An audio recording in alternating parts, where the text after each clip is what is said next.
Alright guys, I'm going to chunk 10 rounds of 8.6 Blackout together.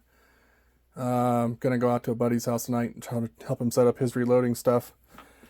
And I wanted to just throw some rounds to the 8.6 upper and see how they functioned. Not really testing accuracy, velocity, or anything.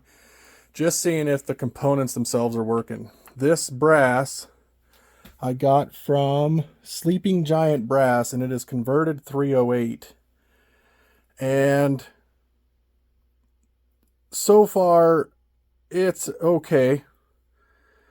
But one thing I am running into is it appears this brass, it's a Hornady brass, but it was a crimped primer. And I wasn't expecting that. So I just had to switch over my deswedging tool from 556 to 308 large primer. And I'm going to chunk these primer pockets out. I'm only going to do 10 rounds before I invest a lot of time in this brass, because there is actual 8.6 Blackout brass available now. So if this stuff's not going to work, I'm not going to waste a lot of time with it. So we're going to chunk up 10 rounds. We're going to load 27 grains. I'm a little overcharged on that one, just setting up the RCBS Matchmaster. But we're going to load up 27 grains, and we're going to try 10 rounds of the Hornady 225 grain CX. That's these ones. And we're going to see how she runs. 27 grains, should be about a grain under max if I'm reading all my shit right here. And I am going to try to stretch them out a little bit to see if I can keep the pressures down. But yeah, we're going to give it a shot here, and I will let you guys know what I find.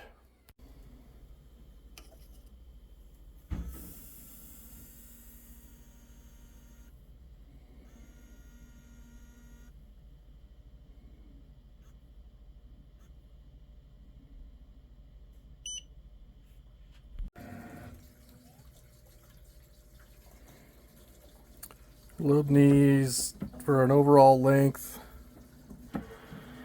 of about 2.710, which isn't quite getting me into the canalure. Most people are running these at about 2.7. I'm going to keep them a little long, see if I can keep my pressure down. But and then I'm running them through the crimp die. You can see that, putting a little crimp to it. I don't know if it's completely necessary. They're seating, they got quite a bit of tension when you're seating the bullet, but since I am running in a gas gun, we're going to run them a little bit crimped. So that's what makes this turret press so nice. 28 Nosler dies never have to come out. My 6.5 Creed dies for my match rifle never come out. I got the 3 dies in here for the 8.6, and I still have a spot. So it's just nice just not having to move all these dies around. You can do all of it kind of stationary. And this Lyman press, I've really enjoyed it, honestly. The priming system has a little to be desired. So I still use my hand primers. I've got a Lee and a Hornady hand primer. But there we go. There's 2. First 2.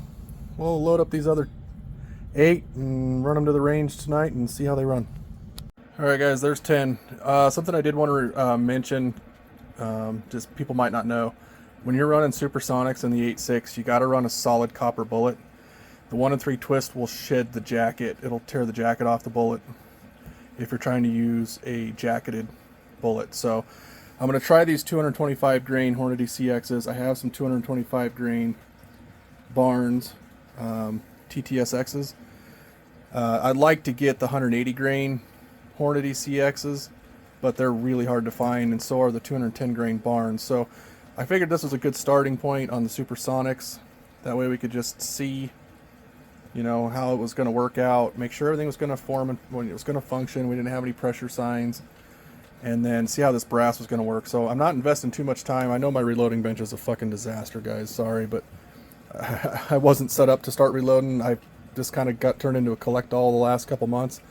I need to come down here and clean shit up, but there's the first 10 for the 8.6. I'm going to go throw my Vortex Strike Eagle 1 to 8 low P VO on, and just kind of run that for the time being and see you know, see what we can get accuracy wise, and just how she behaves. So I'll try to get you guys some updates on how it ran also in this video as soon as I get done. Alright guys, I got the 8.6 Blackout, put the Vortex Strike Eagle off my 300 Blackout on this rifle. Got the adjustable gas blocks set to a little bit on the bleed side.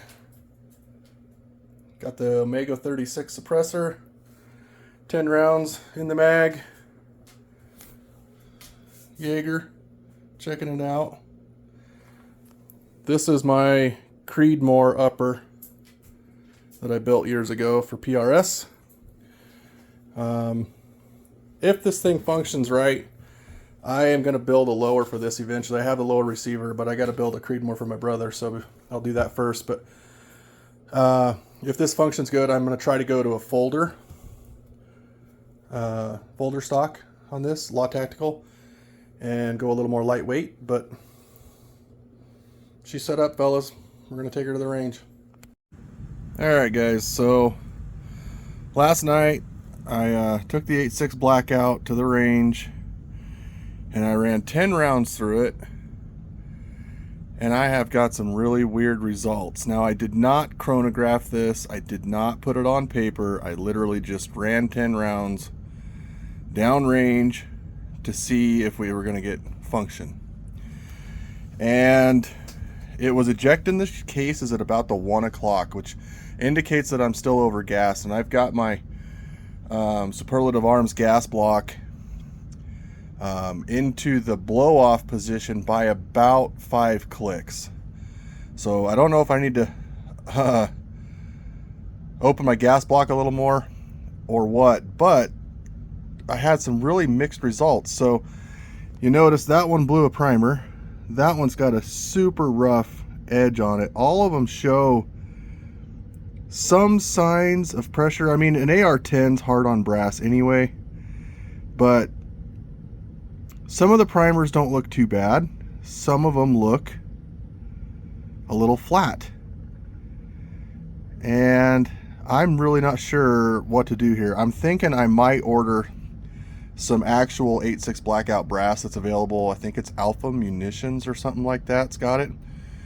And see if that gives me a little more consistency. But so I had some cases that seemed over pressure, but on the last case it didn't lock the bolt back. So I don't know. I need to take my Allen wrench with me to the range. I think I'm going to back down from 27 grains of accurate 1680 to 26 grains. I'll run the chronograph out and we'll just see what we're getting for velocity and tweak the gas block. But the 10 rounds went through the gun just fine. All of them picked up the next round, just didn't lock back on the last round on the empty mag, and showing over gas and over pressure on some cases. So I got a little bit of work to do, but the rifle ran great.